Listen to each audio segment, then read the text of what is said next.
House of the Dragon is packed with powerful dragons, each with its own story, size, and writer. Some are massive and terrifying, others are fast and deadly. In this list, we're ranking the 10 biggest dragons in the show, not just by size, but by their impact, presence, and what they bring to the fight. At number 10 on this list is Sunfire, the dragon ridden by Aegon Targaryen II.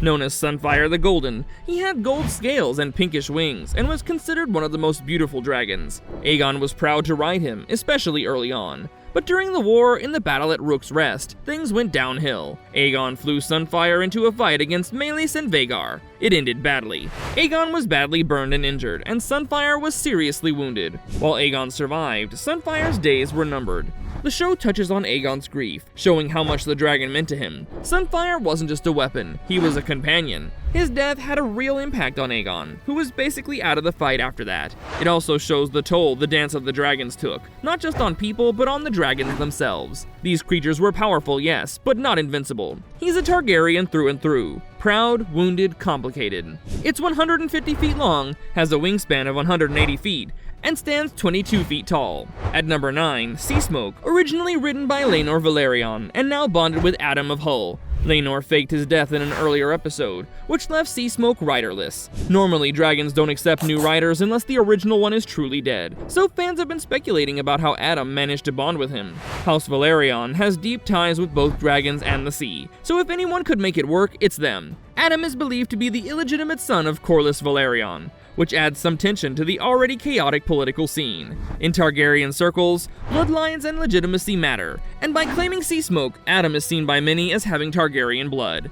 This gives House Velaryon a much-needed boost in the Civil War. Seasmoke might not be the largest dragon, but he's quick, agile, and powerful in battle. His sleek, silver look fits the Velaryon style perfectly. It's 160 feet long, has a wingspan of 180 feet, and stands 25 feet tall. 8th on the list is Cyrax, Rhaenyra Targaryen's personal dragon, named after a Valyrian goddess. What makes Cyrax stand out is how different she was raised. Rhaenyra kept her well-fed and sheltered in the dragon pit, rarely letting her hunt. Compared to other dragon riders like Daemon, who likely prepared their dragons for battle, Rhaenyra treated Cyrax more like a companion than a weapon. This gentle approach meant Cyrax had limited experience outside the safety of the pit before the Dance of the Dragons began. We didn't see much of Cyrax in action during the first season, but that's likely to change. With Rhaenyra at the center of the Civil War, Cyrax is bound to play a bigger role as the story unfolds. What's unique about their bond is the strong sense of care between them. It's less about power and more about connection. Still, Cyrax is a dragon, and when it's time to fight, she's more than capable of bringing serious destruction.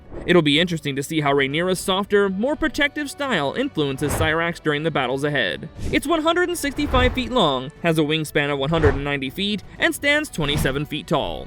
At number 7 is Caraxis, the dragon known as the Bloodworm. He's ridden by Daemon Targaryen, also called the Rogue Prince. Caraxis has a long, lean body and a snake-like neck, giving him a unique and eerie look when flying. He first served Aemon Targaryen, which gave him early battle experience. So by the time Daemon takes him, Caraxis is already a seasoned beast. We first really see his power during the Stepstones campaign, where he shows he's far from ordinary. He's not the biggest dragon, especially compared to Vaggar or Vermathor, but his speed and sharp movements make him deadly. His deep red color and fierce appearance make him stand out. Daemon uses him to both intimidate and fight smartly. Together, they take places like Harrenhal almost without a fight. Caraxis doesn't just roar, he shrieks, a sound that would terrify anyone on the wrong side of the war. With Daemon's brains and Caraxis' speed and bite, they've become one of the most talked about teams in the Dance of the Dragons. It's 220 feet long, has a wingspan of 250 feet, and stands 40 feet tall. At number 6 is Meis, the Red Queen.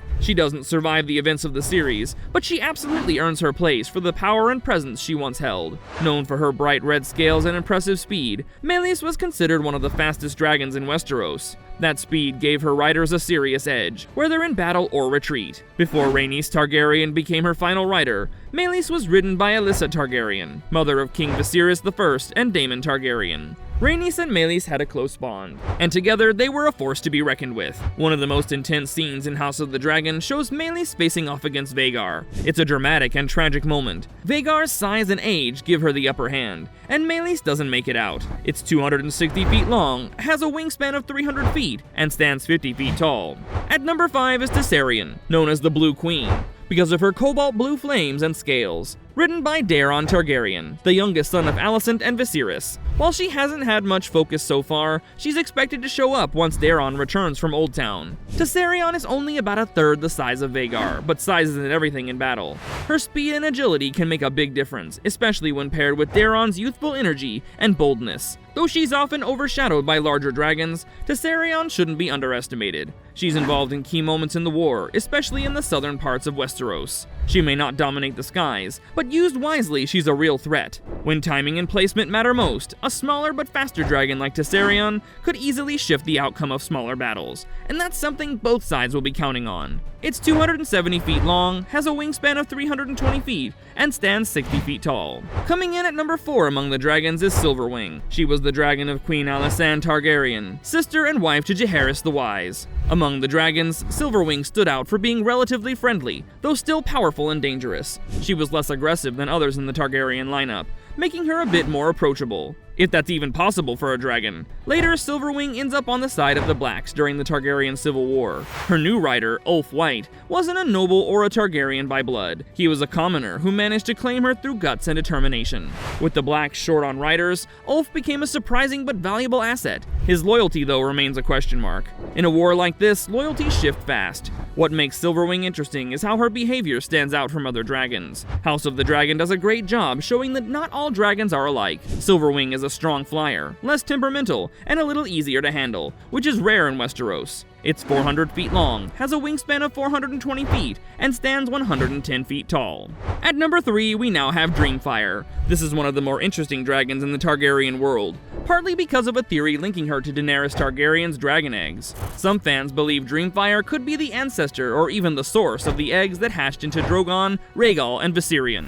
The theory suggests her eggs somehow ended up as Daenerys' wedding gifts centuries later. In House of the Dragon, Dreamfire is bonded to Helaena Targaryen, daughter of Alicent Hightower and King Viserys I. Helaena isn't a fighter. She's kind and reserved, but war doesn't care. With a dragon by her side, she might be pulled into battle whether she wants to or not. Dreamfire is a large dragon, and if she feels her rider is in danger, she could be a serious force. We've also seen Dreamfire mentioned in connection with Targaryen egg-laying, hinting at her importance to their lineage. If that theory about her connection to Daenerys dragons is ever confirmed, it could create a huge link between House of the Dragon and Game of Thrones. It's 430 feet long, has a wingspan of 440 feet, and stands 120 feet tall. Sliding right along to number 2, let's talk about Vermathor, also called the Bronze Fury. We only saw him briefly in Season 1 of House of the Dragon, but his presence was unforgettable. Vermathor used to be ridden by King Jaehaerys Targaryen I, King Viserys' grandfather. Jaehaerys was known for keeping peace across Westeros, and Vermathor was his powerful companion through all of it. In the current timeline, Daemon Targaryen tries to connect with Vermathor. There's a memorable scene where Daemon sings to him in a dark cave, setting the tone for what's to come. While it looks like the Blacks want to add Vermathor to their side, it's actually Hugh Hammer who eventually claims him. This shifts the power in an unexpected way.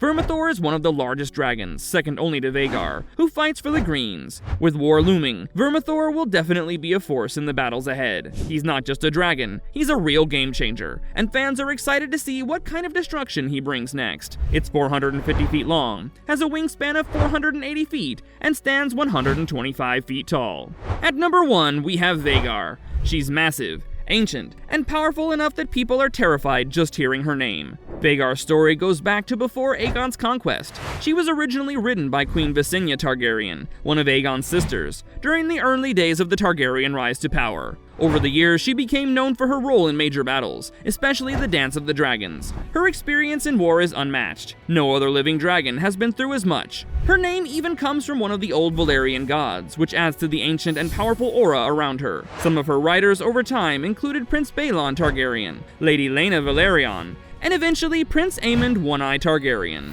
Fans of the show saw that intense moment when Aemond claimed her. She was even hidden near Rook's Rest to surprise enemies, including Rhaenys Targaryen.